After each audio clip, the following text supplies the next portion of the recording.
What's up guys, Phoenix here. This video is going to be another Yu-Gi-Oh deck profile, and this time it is going to be on my own personal build of Atlantean Mermails, the build that I played in the live duels that went on my channel a few days back, as well as the same one that I played in the DEVpro duel video that went up on my channel yesterday. Now, a lot of people have been suggesting this, a lot of people wanted to see it, and I was kind of iffy on whether or not I wanted to put the information out there because I am very, very much certain I'm playing this deck at YCS Atlanta because I believe it to be a great meta call. And I'm one of the few people that just seems to have a lot of faith in this deck where a lot of people just don't and are completely discounting it. But ultimately, this may or may not be the build that I take to YCS Atlanta, so I figured it was just fine to go and put the information out there. And even if I did put the information out there, it probably just wouldn't affect anything in general, even if I did end up playing one of you, because the deck is honestly just that good. If I play against Cosmo or Pepe, I could easily see myself topping that event. If I just play nothing against those, play against nothing but those decks, because this deck is very good and very oriented towards those matchups, as well as the deck just is very good at doing what it does, which is it rewards you for being good with your resources, and that is something that I've played this deck a lot in the past, and it's something that I'm very comfortable with doing, is just using the resources that this deck gives you to its fullest, as well as the deck operates much better when you have more combo pieces involved, and Neptubis being introduced into the deck just does nothing but further the amount of combo pieces that you have, because Neptubis itself is always a +1 or a +2 when it resolves, and those pluses are both raw combo pieces, as well as Neptubis itself being a raw combo piece. Like, it's actually just really insane. I'm not quite sure why people are discounting this deck's existence. A lot of people just don't seem to have faith in this deck, whereas I have a lot of faith in this deck because it has so many just different options available to it through its combos, through like cracking scales and doing all this stuff to just hinder your opponent. Its Cosmo matchup is amazing. Its Pepe matchup is actually pretty decent as well, and it's like not a lot of people know how to play against this deck. The ones that do, usually you end the game very quickly to where they can, if they make a mistake, they can't really reestablish. They don't have enough time to adjust if they don't know that you're playing against this, like if it's game 1 or something like that. This deck just is very good at taking wins where they're deserved and where they're undeserved, and that's something that's really like crucial. I believe this deck to be a very good meta call for YCS Atlanta, which is why I'm pretty much at this point like 95% certain that I'm playing this deck. But anyway, deck list is it's 40 cards. Triple Neptubis, the Atlantean Prince, breathed a completely new life into the deck, just giving you access to so many different plays. Being able to abuse Dragoon searches so many times, so many ways is absolutely just insane. Every hand where you open a way to this card usually has a way to pump out game while also like taking a few cards out of your opponent's hand, which is also what just makes this deck very good at going either first or second, and that's another thing that I really like.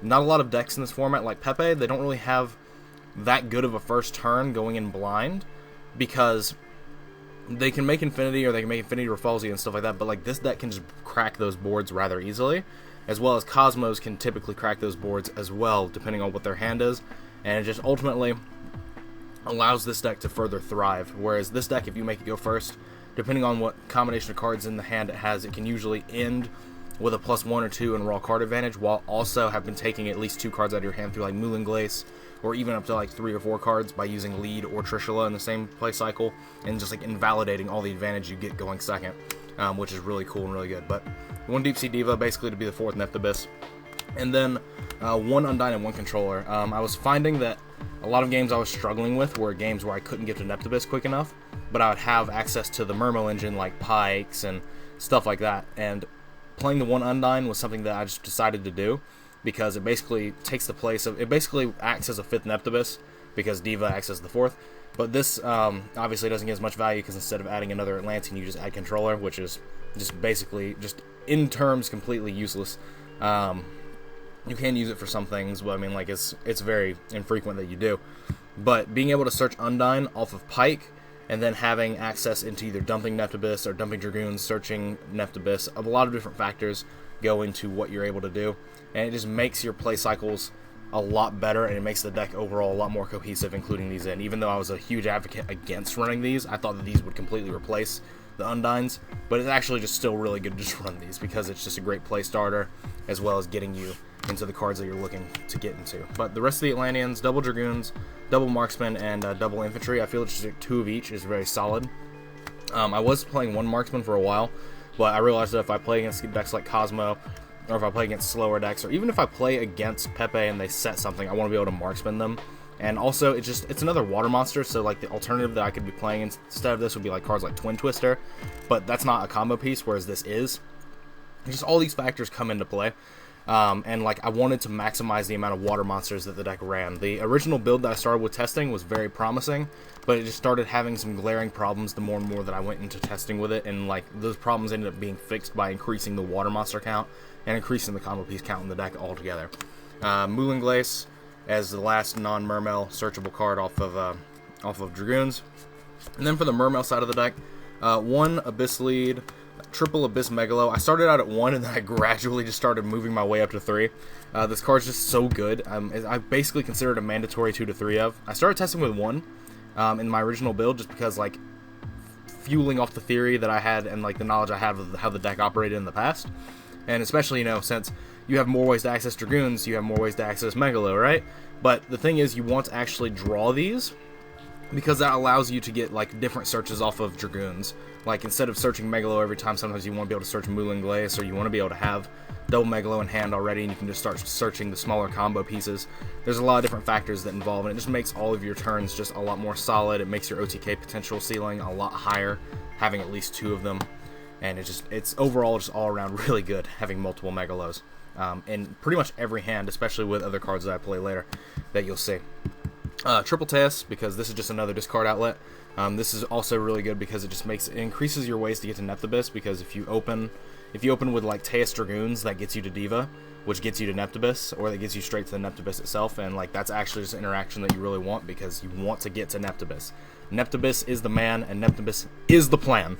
Neptibus is definitely what you want to do all of your games. But for the rest of the Mermails, for the 4s, I'm only playing 2 Pike and then 1 Turge. I really don't like Turge, but I like its ability to be able to recycle Neptibus, recycle Diva. There's a lot of different things that I like to do that involve, like, sometimes if you play against decks like the gunned marksman or the gunned like discarding play just actually like just happens a lot. Depending on how the game is being structured, it allows you to just maintain advantage. Being able to add back cards like Heavy Infantry and add back Neptibus to keep getting discards and getting your Dragoons and stuff back from grave is also just really cool, but I absolutely hate drawing it. I'd actually say that I like to draw Controller more than I like to draw this card. Even though it is a water, it's literally a vanilla, and like it just brings the rest of your hand down, and so that's why I wanted to minimize on them, and that's why there's only 2 Pike and 1 Turge. Like, I just wanted to minimize on the normal summons, as well as just like make the deck a little bit more cohesive, and that's also the reason why there's only 1 Lind. There's only 1 Lind and 1 Sphere in this deck, just because like your play cycles should always be getting to Megalo anyway, so the Sphere is so easily searchable, and thus like the Lind is very searchable as well. But like Lind is just a very slow card in the metagame at this point. It's a true floater, but it's like not up to the standards of what we would consider a true floater anymore. Like, it was great back in the day, but now it's just not as good. But I side additional copies of Lind and Sphere for like against slower paced decks and against Cosmo, because these cards are actually just the nuts against those decks. But like in the main deck, like you just don't want you don't want multiples of this card. You really just don't. It just doesn't work very well, and while being a water monster, it's like kind of the worst combo piece because it doesn't do anything when you discard it. Whereas the other guys, like the big dudes you can bring back with Gunned, like they're worth discarding. Whereas this just really isn't, because you never really want to get this back with Gunned and just end your turn there. You'd rather just like have a play to get to Sphere and then have it in your deck that way. But anyway, triple Gunned, just to be another roundabout discardable card. With triple Gunned and triple Neptibus in the deck, just bringing back cards, you can actually just swarm your fields really quickly. That's actually really cool. It's actually just a huge thing that I just never really realized on paper theory crafting with this deck, but actually came up a lot in the games that I was testing, especially against like slower based decks or against Cosmo, is that if you're able to do the play where like you normal summon Pike, ditch Gunned, and get back Turge off the Gunned, if you're then able to like follow that up with like discarding a Neptibus off the Turge to get a Gunned back, like that just brings back Dragoons, and that's actually just 3 monsters for nothing, and like that's actually just really cool. But that is the remainder of the Mermail monsters. That's all the water monsters in the deck. There's, like 27 of them. And then the last 5 monsters in the deck are all hand traps. It's triple Max C and double Veiler. I didn't want to go any more than 5 hand traps, simply because like I just didn't want my hands to get clogged with them. In terms of, I wanted to play Ghost Ogres, and I might still play Ghost Ogre, but as of right now, Veiler's just been testing better. and Max C is obviously always just really cool. It's always just really nutty. But for the spells, there's triple instant fusion, just because this card is actually just the nuts. Being able to instant fusion Norden, bring back Dragoons or something like that, or even if you're able to like instant fusion, if your hand's not particularly strong, but you open with like Undyne instant fusion, like that's actually just a really like interesting play that you can do, where like there's a lot of different nonsense that just happens with this deck, but you can just like Undyne, send Dragoons, search Neptibus, and then instant fusion for like Dragoons back, and then make Dweller, get searches. Like it just makes your hand better, and then like the Neptibus is already in your hand, so like if you had any other water monster, you could search Megalo there.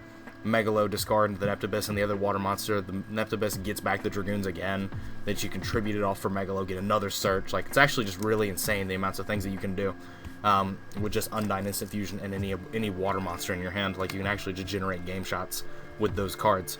But overall, like I was running Soul Charge in the deck originally, but I ended up just cutting it for the third instant fusion, just because every time I was finding plays where I would Soul Charge, I was finding that I only wanted Soul Charge on the first turn of the game, and then every turn after that, playing its Pepe or anything like that, I never wanted to see the card, because if I'm making a board and not killing them that turn, like that just opens them up to be able to like Rafalzia, Treacherous Trap Hole me, and then like make Infinity, suck up monsters, make Ignister spin my boards. Like I wanted a card like Instant Fusion that just like starts getting these searches through like abusing Dragoons and getting things moving in that method.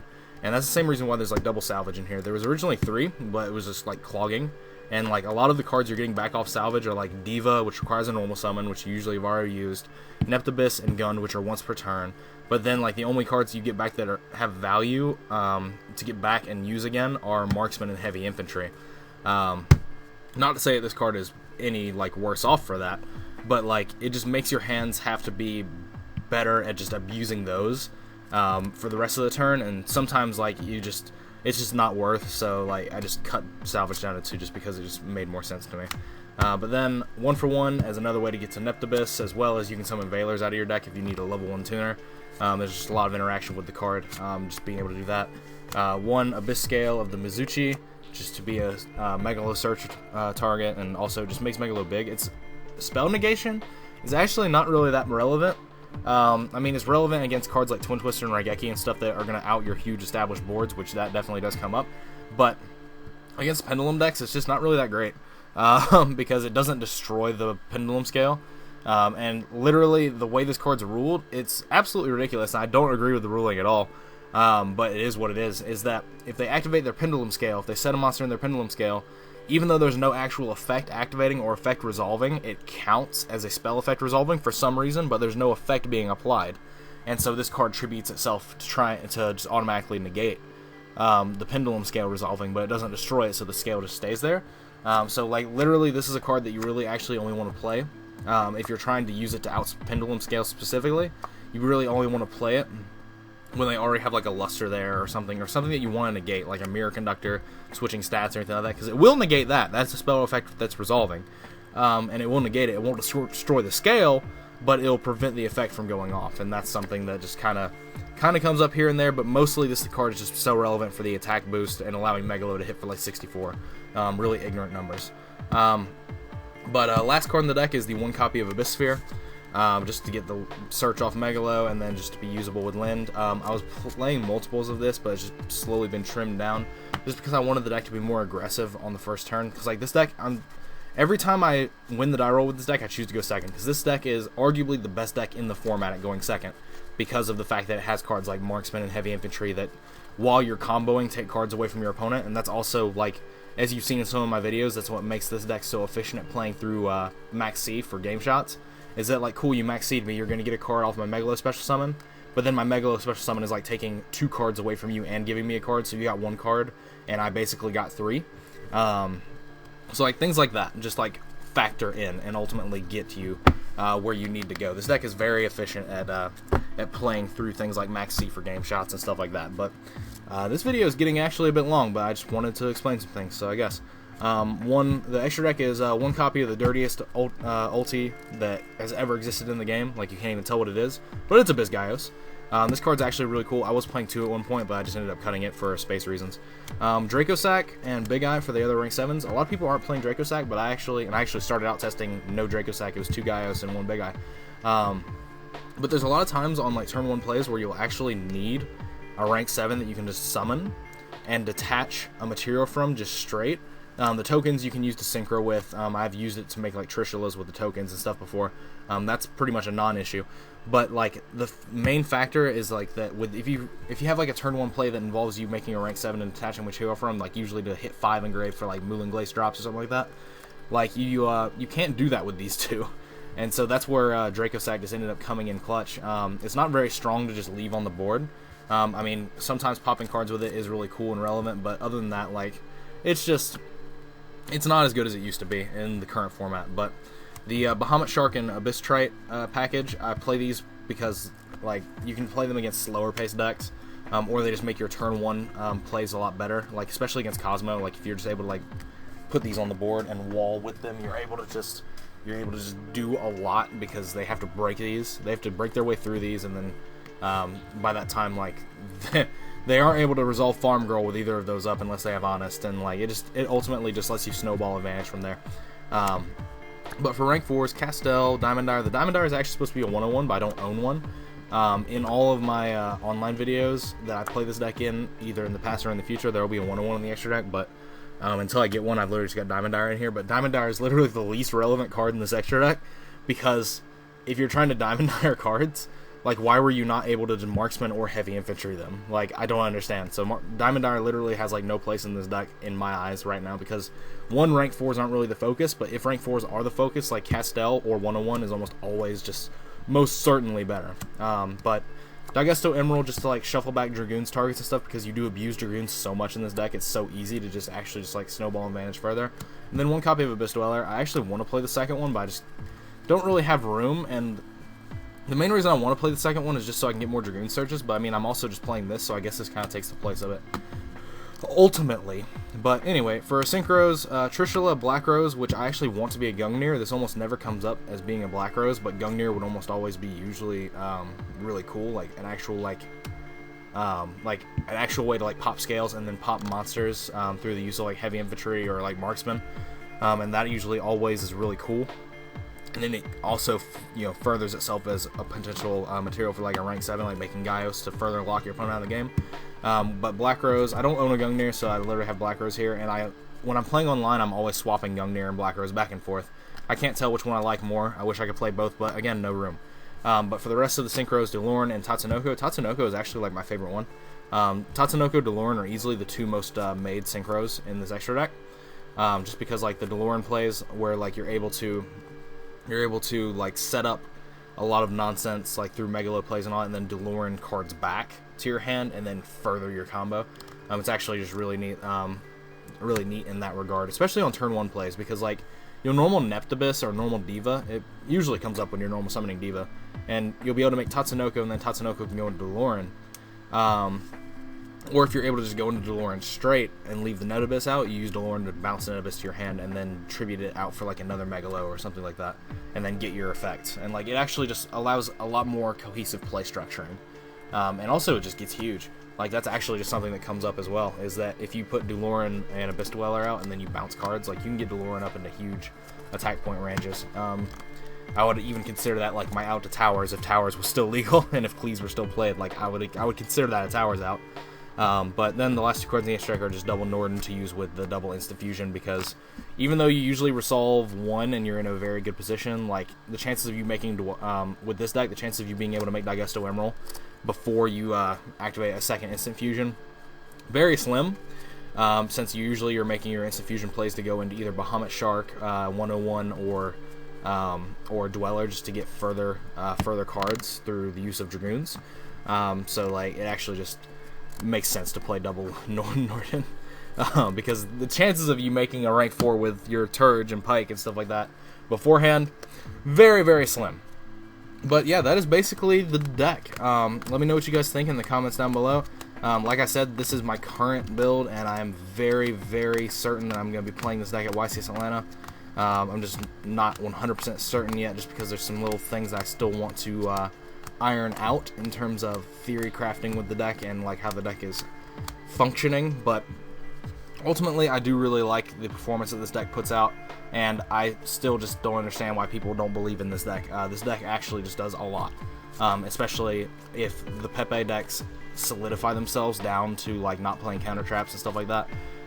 Or if we enter a going first format, this deck is always really strong in that as well, because you will always win every die roll if your opponent chooses to go first every single time. So there is those things to consider. I think this deck is always going to be a strong contender in the future as long as this card exists and as long as Dragoons is at any number more than 1.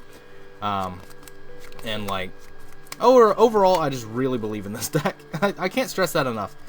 This deck just solves problems that I was having with playing either Cosmo, Pepe, or Magic Spectre. Like, there's just a lot of problems that I was having that was really discouraging me from actually even playing in YCS Atlanta that is solved by this deck just simply existing.